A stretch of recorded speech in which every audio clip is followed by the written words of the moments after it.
Assalamualaikum warahmatullahi wabarakatuh. Perkenalkan, nama saya Bayu Permana dari kelas 10 Hektar 1. Di sini saya akan menjelaskan PKN bab 3 tentang kewenangan lembaga-lembaga negara menurut Undang-Undang 1945.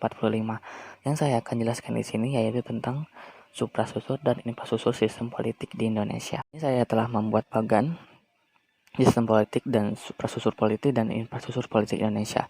Suprasusur politik lembaga-lembaga kekuasaan dalam negara yang bersumber dalam konstitusi negara.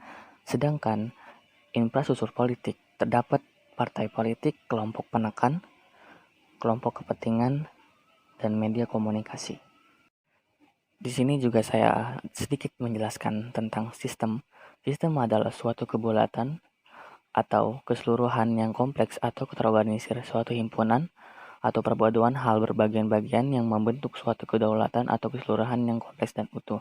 Sedangkan sistem politik berasal dari bahasa Yunani yang berarti polis, yang berarti kota, yang berstatus negara kota. Dalam bahasa Arab, politik diartikan sebagai syiah atau dapat diartikan sebagai strategi.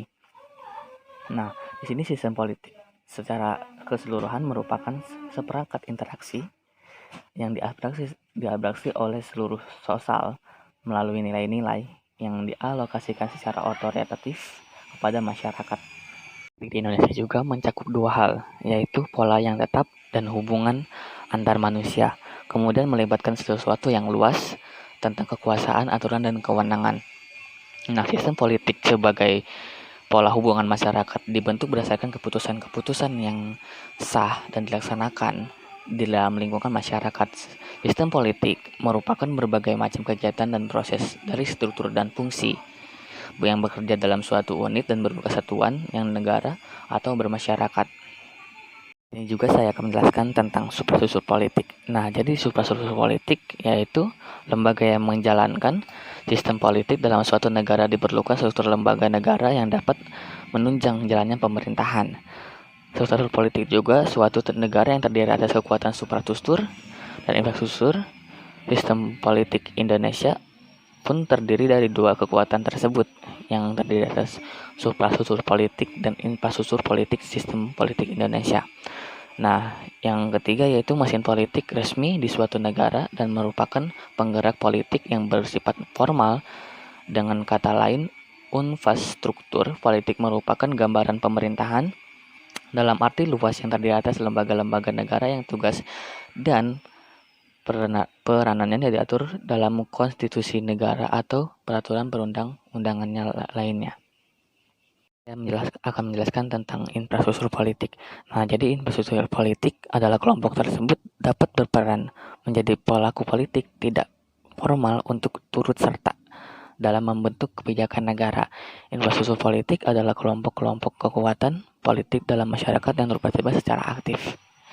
Nah, di sini juga infrastruktur politik di Indonesia meliputi keseluruhan kebutuhan yang diperlukan dalam bidang politik dalam rangka pelaksanaan tugas-tugas yang berkaitan dengan proses pemerintahan negara. Pada dasarnya, organisasi yang tidak termasuk dalam birokrasi pemerintahan merupakan kekuatan infrastruktur politik. Setiap organisasi non-pemerintah termasuk kekuatan infrastruktur politik. Di Indonesia banyak sekali organisasi atau kelompok yang menjadi kekuatan infrastruktur politik. Akan tetapi diklasifikasikan dan terdapat ada 4 kekuatan yang terdiri atas partai. Ada 4 kekuatan yang terdiri atas partai politik, organisasi politik yang dibentuk oleh sekelompok warga atau negara sukarela secara dasar persamaan dan hak cita-cita untuk memperjuangkan kepentingan anggota masyarakat bangsa melalui pemilihan umum.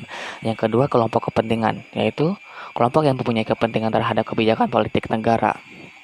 Yang ketiga yaitu kelompok penekan.